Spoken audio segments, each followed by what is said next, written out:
when your Kundalini is alive, I don't think I know. When your Kundalini is alive, when it activates your purpose, your mission. So we have purposes, and there's multi-dimensional purposes. People are always thinking, what's my purpose? The one thing of why I exist. It's not that. Because even as an intuitive reader, right? Like I read people and it's like, and you know this by life, just by observing, helping people and observing. It's like, many purposes. Where purposes are the things that light us up, that bring us the most joy. It's like, I want to have a family. I want to go adventure and travel the world. Like that's part of your purpose. Purposes are to explore and to experiment and to play and to understand oneself and each other. And so that's part of our purposes. But then we have our mission. What is our mission? What is the thing that drives us, that why we're here and what we're meant to be doing? And really, what is our service?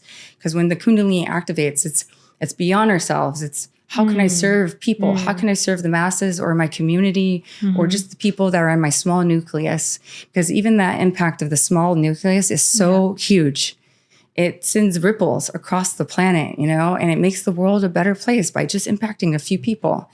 And so with it, like when the Kundalini activated me, it almost like even with the fears I have that are so strong, I have such a strong crippling grip on me throughout my life.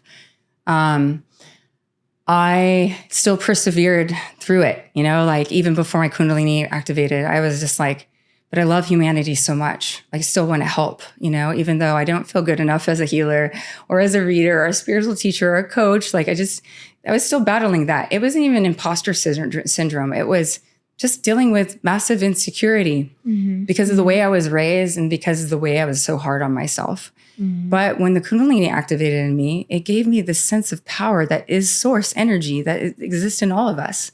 And it gave me this power that says, who cares about your insecurities? It's about other people. So step up and move forward. So when that energy activated in me, I was like, I got to say, so anytime I get invited to do something, my personality or the ego will be like, no. And then all of a sudden this Kundalini energy, source energy is like, yes. And I'm like, whoa, okay.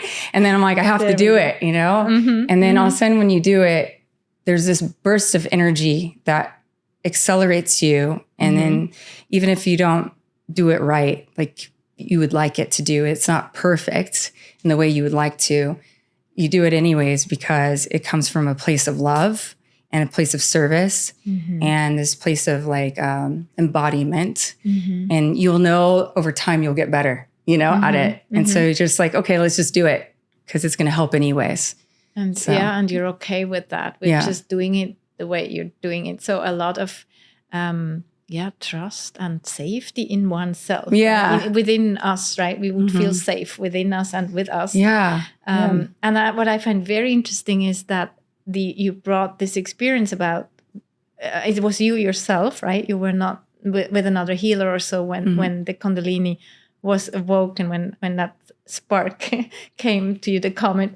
And that actually makes me think we probably all have this ability in us, which then goes back to becoming a medical doctor in this kind of, in the material world, is maybe not needed. If we all had access to that and these self-healing abilities, right? We wouldn't need others to help with that. Help heal yourself. I think still like, I mean, we have the ability to heal ourselves completely, but I still think because we all like going back to that metaphor of the rainbow, we all come from source. But at the same time, we're better together. We're better together, So we might not see all aspects of ourselves. We have still blind spots. We still have our ego. It's like that funny thing that, there's all these ascended masters or teachers or people who have high levels of mastery in different categories, and we expect them to be so perfect, to be perfected. But we live in the physical world, and that's what drives me crazy. Everybody thinks like, and they put these people on pedestals and says, they have to be perfect. Every aspect of them is perfect, But there's no such thing as perfect in this world. This world is made of duality. This world there's contrasts, and through contrast we learn.